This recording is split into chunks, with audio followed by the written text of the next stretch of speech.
Good morning बच्चों। आज मैं आपको लेसन 15 माँ मेरी रक्षा करो और लेसन 16 मोगली आया गांव में का प्रश्नोत्तर और अभ्यास कार्य का पुनरावृत्ति कार्य करवाऊंगी। अच्छा, जो मैं पुनरावृत्ति कार्य करवा रही हूँ ये तो आपको याद करना ही है। इसके अलावा जो मैंने पहले आपको पूरा लेसन पढ़ाया है और उसके प्रश्नोत्तर कराए हैं, शब्दार्थ शुद्धलेख कराया है और जो भी एक्सरसाइज मैंने करवाई है वो सब आपको अच्छे से पढ़ना है, क्योंकि आपके बहुविकल्पीय प्रश्न होंगे, वो कहीं से भी आपके लेसन से हम पूछ सकते हैं। इसलिए आप अच्छे से पढ़ के और याद करिएगा।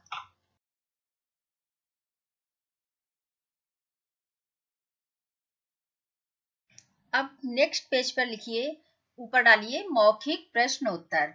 प्रश्न क्या है? फेलिसिटास कहाँ जा रही थी? उत्तर है फेलिसिटास माँ मैरी के जुलूस में जा रही थी। दूसरा प्रश्न है, नाव में कुल कितने लोग सवार थे? उत्तर है नाव में कुल 90 लोग सवार थे। प्रश्न नंबर 3 है, अचानक नदी में क्या हुआ? उत्तर है अचानक नदी में तूफान आ गया। प्रश्न नंबर 4 है, तूफान खत्म होने के बाद मन दुखी क्यों हुआ? उत्तर, नदी में डूबे कुछ लोग बचाए नहीं जा सके इसलिए मन दुखी हुआ। अब आगे लिखिए लिखित प्रश्नोत्तर। लिखित प्रश्नोत्तर डालिए और प्रश्न नंबर 1 लिखिए, नाव क्यों उलट गई? उत्तर, नदी में भयानक तूफान आने के कारण नाव उलट गई। प्रश्न नंबर 2 है, फेलिसिटास की साड़ी को किसने पकड़ा? उत्तर है फेलिसिटास की साड़ी को सैमुअल ने पकड़ा। प्रश्न नंबर 3 है, फेलिसिटास ने सैमुअल को कैसे बचाया? उत्तर है फेलिसिटास तैरकर सैमुअल को किनारे तक लाई। मार्कस और फेलिसिटास ने मिलकर उसे पानी से बाहर निकाला, उसके बाद उसके पेट का पानी निकालकर उसे बचाया। अब ऊपर देखिए लिखा है का सही शब्द चुनकर खाली स्थान भरो। आप लोग अपनी टेक्स्ट बुक में देखिए 1 नंबर पर क्या है, नाव में सवार कई लोग डैश फिर नहीं जानते थे, और ब्रैकेट में क्या लिखा हुआ है, 2 ऑप्शन दिए हुए हैं, एक है नाचना, दूसरा है तैरना। तो क्या नहीं जानते थे? नाव में सवार कई लोग तैरना नहीं जानते थे। 2 नंबर पर है, कुछ ही दूरी पर पेड़ का एक फिर डैश है नजर आया। ब्रैकेट में क्या दिया हुआ है, तख्ता या तना, कौन सा सही होगा? तो इसमें से जो सही है वो आपको बीच में लिखना है। जैसे यहाँ पर 2 नंबर पर क्या है, कुछ ही दूरी पर पेड़ का एक तना नजर आया, तख्ता नहीं होगा। इसी तरीके से 3rd नंबर पर देखिए, फेलिसिटास बहने वालों का फिर डैश है, इसके बाद है हाथ या पैर, ब्रैकेट में लिखा हुआ है। तो क्या पकड़ती थी वो? हाथ पकड़ती थी। तो यहाँ पर आपको रिक्त स्थान में क्या भरना है? हाथ।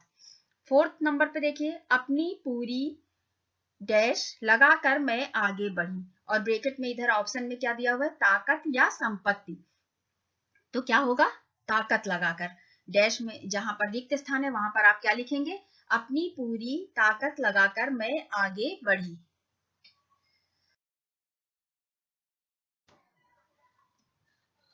अब आगे नेक्स्ट पेज पे लिखिए मौखिक प्रश्नोत्तर। प्रश्न है, मोगली में कितनी ताकत थी? Question mark. उत्तर है मोगली में सांड जितनी ताकत थी, पूर्ण विराम। इसके बाद है दूसरा प्रश्न देखिए, पंडित के डांटने पर मोगली ने क्या जवाब दिया? क्वेश्चन मार्क, जिसे हिंदी में क्या कहते हैं, प्रश्नवाचक चिन्ह। उत्तर क्या होगा? मोगली ने जवाब देते हुए कहा कि ज्यादा कुछ कहोगे तो तुम्हें भी गधे पर बिठा दूंगा, पूर्ण विराम। इसके बाद प्रश्न है, गांव में मोगली किसके पास रहता था? यहाँ पर प्रश्नवाचक चिन्ह इसके बाद आएगा क्योंकि प्रश्न पूछा जा रहा है। अब उत्तर में क्या है, गांव में मोगली मसुआ के परिवार के साथ रहता था। इसके बाद प्रश्न है, चबूतरे पर रोजाना क्या होता था? क्वेश्चन मार्क, यानी प्रश्नवाचक चिन्ह। उत्तर है चबूतरे पर गांव के बड़े बुजुर्ग बैठकर गपशप करते और बच्चों को किस्से कहानी सुनाते थे, पूर्ण विराम।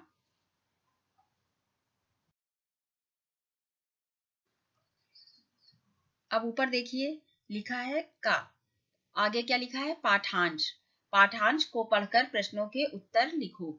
अब इस पाठांश को आपको पढ़ना है, इसी से प्रश्न पूछे गए हैं और उत्तर भी इसी पाठांश में है, तो उन्हीं में से छांट के आपको उत्तर लिखने हैं। सबसे पहले क्या लिखा हुआ है पाठांश में, एक दिन कुम्हार का गधा गड्ढे में गिर पड़ा तो मोगली ने पूंछ पकड़कर उसे बाहर खींच निकाला। गधे पर लदे बर्तन भी गिर गए थे। मोगली ने बर्तन वापस जमाने में कुम्हार की मदद भी की, ताकि कुम्हार अपने बर्तन कान्हीवाड़ा के बाजार में बेचने ले जा सके। ठीक है, अब प्रश्न क्या पूछा गया है, मोगली ने गधे को बाहर कैसे निकाला? उत्तर है, मोगली ने गधे की पूंछ पकड़कर उसे बाहर खींच निकाला। प्रश्न नंबर 2 पर देखिए, मोगली ने क्या करने में कुम्हार की मदद की? उत्तर है, मोगली ने बर्तन वापस जमाने में कुम्हार की मदद की। प्रश्न नंबर 3 है, कुम्हार बर्तन बेचने कहाँ जा रहा था? उत्तर है, कुम्हार बर्तन बेचने कान्हीवाड़ा के बाजार में जा रहा था।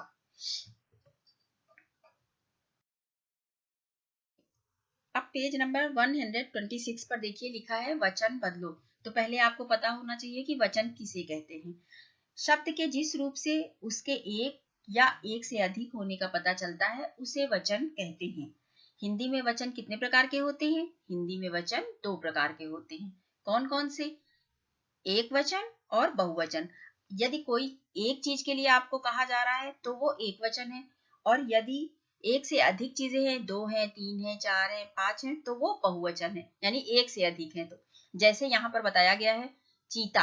चीता क्या है? क्योंकि एक चीता, चीता है इसलिए एक ही है, इसलिए उसे चीता कहा गया है। ठीक है, और इसे अगर आपको बहुवचन में बदलना है, चीते, यानी एक से अधिक चीते, एक से अधिक संख्या में है, तो इसलिए यहाँ पे क्या कहा गया? चीते। इसी तरीके से कारनामा, कोई भी एक कारनामा किया गया है तो उसके लिए कारनामा आएगा, और एक से अधिक किए गए हैं तो क्या कहा जाएगा? कारनामे, तो वहां पर हो जाएगा बहुवचन। इसी तरीके से दरवाजा एक वचन है, दरवाजे बहुवचन।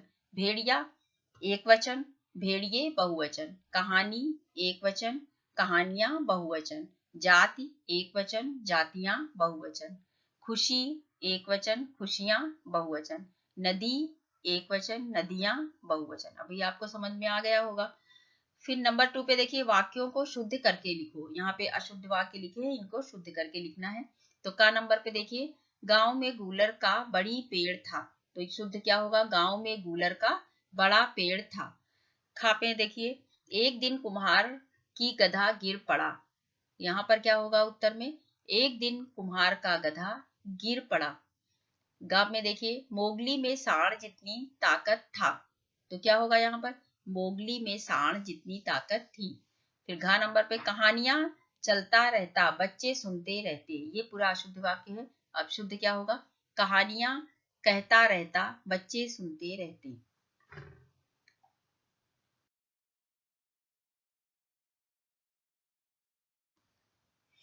अब 3 नंबर पर देखिए क्या लिखा है, मुहावरों के अर्थ समझो। तो आपके लेसन में जो मुहावरे आए हैं उनके अर्थ दिए गए हैं। का नंबर पर है शेखी बघारना। शेखी बघारना का क्या अर्थ होगा? दिखावा करना। आंखें फाड़ कर देखना, इसका क्या अर्थ होगा? हैरानी से देखना। ये सब मुहावरे हैं। चट कर जाना, अर्थात इसका क्या अर्थ होगा? सब कुछ खा जाना। पेट में बल पड़ना, बहुत हंसी आना। फिर आगे क्या दिया हुआ है, किन्हीं दो मुहावरों का वाक्यों में प्रयोग करो। ठीक है, तो अब यहाँ पर क्या है, किन्हीं दो मुहावरों का प्रयोग वाक्यों में करो। ठीक है, तो अब यहाँ पर क्या है, सेखी बघारना। राकेश के चाचा जी हमेशा सेखी बघारने में लगे रहते हैं। इसके बाद है आंखें फाड़ कर देखना। ताजमहल की सुंदरता को सभी आंखें फाड़ कर देखते रह जाते हैं। तो बच्चों, मैं आशा करती हूँ कि आप लोग अपनी परीक्षा की तैयारी अच्छे से करेंगे, मन लगाकर करेंगे। धन्यवाद। Good luck, do your best.